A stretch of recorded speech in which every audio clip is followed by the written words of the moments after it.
mga kabutingting, share ko lang sa inyo yung ginamit kong ice na for the fruity soda business. So, ang ginawa ko is, ako na lang gumagawa para makatipid din. Kasi kapag bibili tayo ng yung malaking plastic, sayang din ba? Kapag yung customer at saka melt din yung ice. So, ang ginawa ko, bumili ako ng tray.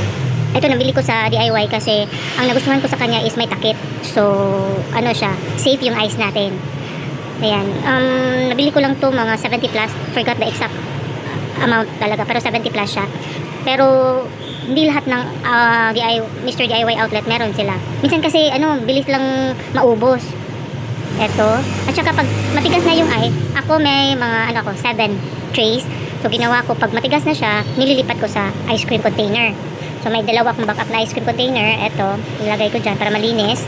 And then, pag pag may customer ako, pasok ko sa bahay. Anyway, kasi yung setup ko is nasa bahay lang. So, pag may customer ako, pasok ako sa bahay, kuha sa ref, and then dalhin dito, then serve, then pagkatapos, ibalik uli. So, wala tayong tapon sa ice. Wala tayong ice na melt, na sayang din ba? Kasi, din yun, cost din yun pag nag-melt yung ice.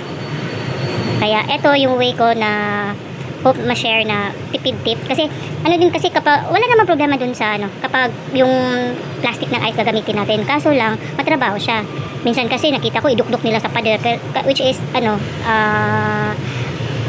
ko ng ganun kasi, hindi naman natin alam kung malinis ba yung pader kasi may mga, yung mga insect na natukrol dun. So, to prevent din ba na cross-contamination, para safety din sa mga customers natin na malinis yung ice natin. So, wala naman akong problema sa iba kung yun yung idea niya. Pero sa akin lang kasi, yung safety lang talaga ng customer ko when it comes to ice, na malinis yung ice, na malinis din na yung ice na nilalagay natin sa fruity soda. Okay, bye!